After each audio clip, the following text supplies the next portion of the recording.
ನಮಸ್ಕಾರ. ಈ ಥರದ ಟ್ರಾನ್ಸಾಕ್ಷನ್ ವಿಡಿಯೋ ಇನ್ಸ್ಟಾಗ್ರಾಮ್ನಲ್ಲಿ ತುಂಬಾ ವೈರಲ್ ಆಗ್ತಿರುವಂಥದ್ದು. ಸೊ ಈ ವಿಡಿಯೋವನ್ನು ಎಡಿಟ್ ಮಾಡುವುದು ಹೇಗೆ ಅಂತ ನೋಡೋಣ. ಮೊದಲು ನೀವು ಕ್ರೋಮ್ ಮೇಲೆ ಕ್ಲಿಕ್ ಮಾಡಿ, ಸರ್ಚ್ ಮಾಡಿ ಇಲ್ಲಿ ಪಿಕ್ಸ್ವರ್ಕ್ಸ್ AI ಅಂತ. ಇಲ್ಲಿ ಮೊದಲನೇ ವೆಬ್ಸೈಟ್ ಹೌದು, ಇದ್ರ ಮೇಲೆ ಕ್ಲಿಕ್ ಮಾಡಿ.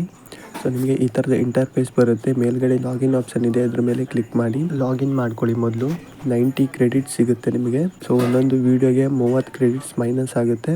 ಸೊ ಅಂದರೆ ನೀವು ಇದರಲ್ಲಿ 3 ವೀಡಿಯೋ ಕ್ರಿಯೇಟ್ ಮಾಡ್ಬೋದು. ಸೊ ಇನ್ನೂ ಜಾಸ್ತಿ ವೀಡಿಯೋ ಕ್ರಿಯೇಟ್ ಮಾಡ್ತೀರಾ ಅಂದರೆ ನೀವು ಕ್ರೆಡಿಟ್ಸನ್ನು ಬೈ ಮಾಡಬೇಕಾಗುತ್ತೆ. ಇಲ್ಲಿ ಕೆಳಗಡೆ ಟ್ರಾನ್ಸಾಕ್ಷನ್ ಆಪ್ಷನ್ ಇದೆಯಲ್ಲ, ಇದ್ರ ಮೇಲೆ ಕ್ಲಿಕ್ ಮಾಡಿ. ಸೊ ಇಲ್ಲಿ ನಿಮಗೆ 2 ಫೋಟೋ ಆ್ಯಡ್ ಮಾಡೋದು ಕೇಳುತ್ತೆ. ಮೊದಲನೇ ಫೋಟೋ ಮೇಲೆ ಕ್ಲಿಕ್ ಮಾಡಿ, ನಿಮ್ಮ ಫೋಟೋವನ್ನು ಆ್ಯಡ್ ಮಾಡಿ. ಸೊ ನಂತರ ಎರಡನೇ ಫೋಟೋ ಮೇಲೆ ಕ್ಲಿಕ್ ಮಾಡಿ. ಇದರಲ್ಲಿ ಆ ಫೋಟೋಗೆ ಮ್ಯಾಚ್ ಆಗುವಂಥ ಯಾವುದಾದ್ರೂ ಒಂದು ಸೆಲೆಬ್ರಿಟಿಯ ಫೋಟೋವನ್ನು ಆ್ಯಡ್ ಮಾಡಿ. ಸೊ ನಂತರ ಯಾವುದೇ ಟೆಕ್ಸ್ಟನ್ನು ಆ್ಯಡ್ ಮಾಡಬೇಕಂತ ಏನಿಲ್ಲ, ಡೈರೆಕ್ಟಾಗಿ ಕ್ರಿಯೇಟ್ ಮೇಲೆ ಕ್ಲಿಕ್ ಮಾಡಿ. ಸೊ ಲೋಡ್ ಆಗ್ತಾ ಇದೆ, ನೋಡ್ಬೋದು ವಿಡಿಯೋ ಕ್ರಿಯೇಟ್ ಆಗಿರುವಂಥದ್ದು. ಈ ಫೋಟೋ ಮೇಲೆ ಕ್ಲಿಕ್ ಮಾಡಿ, ಸೊ ವಿಡಿಯೋ ಪ್ಲೇ ಆಗುತ್ತೆ.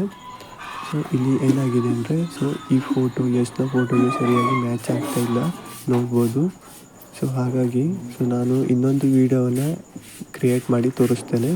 ಸೊ ಇನ್ನೊಂದು ಫೋಟೋವನ್ನು ಆ್ಯಡ್ ಮಾಡ್ತೇನೆ ನಾನು. ಸೊ ಈ ಕಡೆ ಫೋಟೋವನ್ನೇ ಆ್ಯಡ್ ಮಾಡ್ತೇನೆ. ಸೊ ಇನ್ನೊಮ್ಮೆ ಕ್ರಿಯೇಟ್ ಮೇಲೆ ಕ್ಲಿಕ್ ಮಾಡ್ತೇನೆ.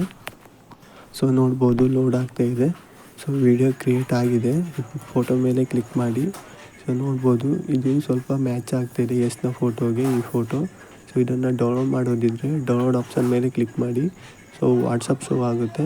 ಸೊ ವಾಟ್ಸಪ್ ಮೇಲೆ ಕ್ಲಿಕ್ ಮಾಡಿ, ನಿಮ್ಮ ಫ್ರೆಂಡ್ಸಿಗೆ ಯಾರಿಗಾದ್ರು ಶೇರ್ ಮಾಡಿ. ಸೊ ಅಲ್ಲಿಂದ ಸೇವ್ ಮಾಡಿ.